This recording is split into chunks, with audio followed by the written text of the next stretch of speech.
again, not caveat, but thing to be aware of that I wanted to discuss here is about pregnancy and breastfeeding.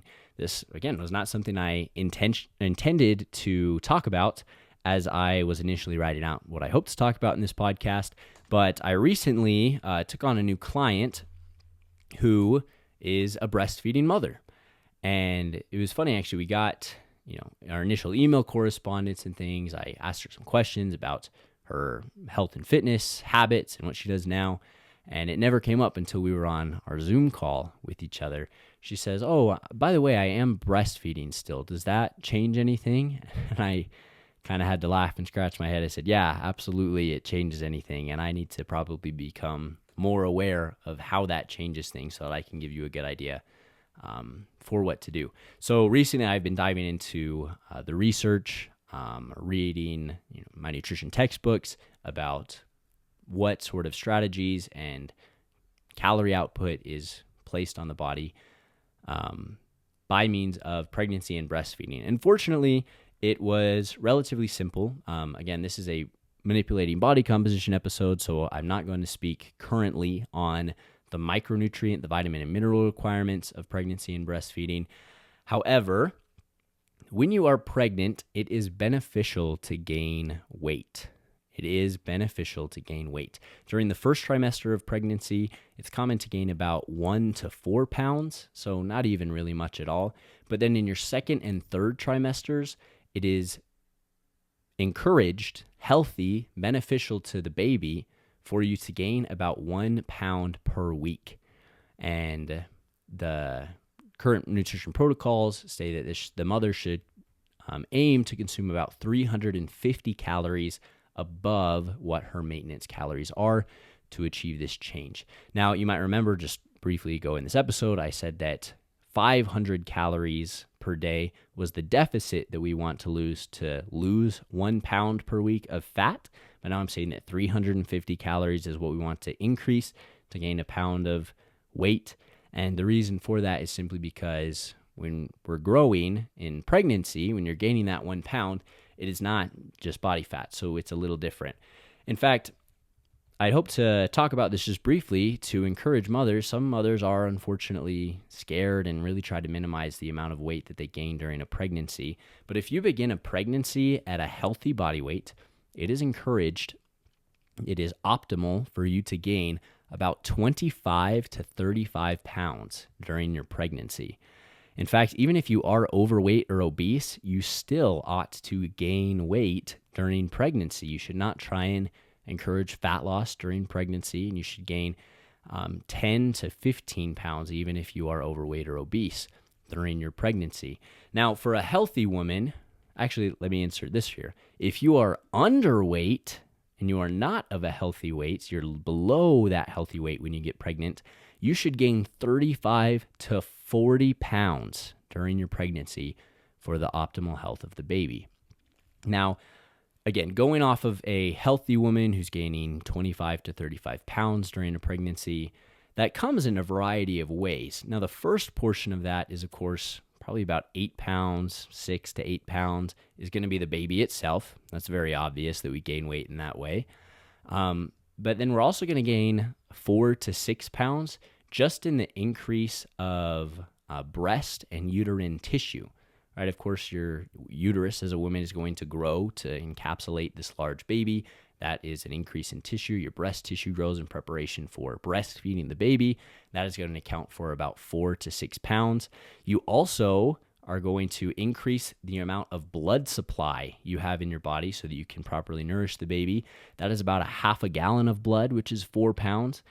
Your amniotic fluid is going to weigh 1 to 2 pounds. Your placenta is going to weigh about a pound. And then on top of all of those things, you will gain about 4 to 8 pounds is healthy of body fat tissue. Now, after pregnancy, after you give birth to the baby, you're going to pretty immediately lose, you are immediately going to lose by means of the baby, the amniotic fluid, and the placenta, about 10 to 12 pounds. And then the rest of it, you should aim to lose about a pound per week for 4 to 6 months, depending on how much weight you gained. Now, this is where it gets really interesting, though, and really a beneficial tool for mothers, is that breastfeeding burns, on average, 600 to 800 calories per day. Now, specifically, it burns about 200 calories per day per cup of breast milk that you produce. Now, the mother's body is very adaptive to the amount of breast milk that it will produce.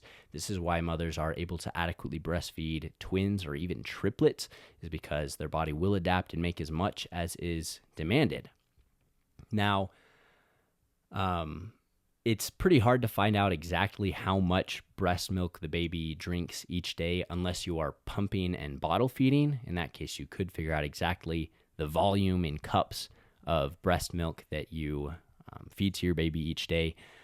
But assuming that most people are just going to feed their baby directly and not know, it is common for mothers to nurse their baby about 3 to 4 cups of milk per day, burning about 600 to 800 calories per day. Now, of that 200 calories per cup, about 150, 160 of those calories come from the breast milk itself, right? I mean, same as cow's milk has calories in it from the fat and carbohydrates and protein. So does breast milk. So those calories are going to come from somewhere. But then the rest of those calories, those 40, 50 calories remaining of that 200 are going to come from actually the hormones and the enzymes and everything, the communication between the brain and the breast to create the milk, as well as the energy of creating the milk. So again, about 150 come from the milk itself and 50 come from the production of that milk. Now, at that point, you are burning 600 to 800 calories above maintenance. If your maintenance calories are 2,000 at your post-pregnancy weight, but then you're breastfeeding, you're actually burning about 2,600 or 2,800 calories per day. Now, with that, if we're assuming a pretty modest weight loss pattern of about 500 calorie deficit, 1 pound per week, like I've described, you actually might need to eat above what your maintenance calories would be at your weight. So, for example, you'd probably want to eat 21 to 2,300 calories per day to maintain that 500 calorie deficit. So, basically, what I'm trying to say is that it is very healthy to gain weight during pregnancy. I know that some women are averse to that idea, but there is kind of a built-in method for mothers to recover from that weight gain after pregnancy of breastfeeding. Now, hypothetically, you could eat in a caloric deficit still and have like 1,000 calorie deficit. Hypothetically, you could just get a breast pump and pump incredible amounts of breast milk to just burn extra calories. But I don't recommend that. It's a cool thing to think about, but I don't recommend it just because breast milk contains a lot of micronutrients. You are the source of all of the vitamins and minerals that your baby needs. And if you are not getting them in your diet, then they're going to pull them from your nutrient stores. And when your nutrient stores run out, the baby's just not going to be properly nourished as it should be. So again, that's why I don't recommend a super fast weight loss, while you're breastfeeding, just because the less calories you're eating, the harder it's going to be to eat the proper amount of micronutrients to support you and the baby. As well as osteoporosis, we probably all know, is much more common in women because of estrogen and postmenopause that can affect your bone health.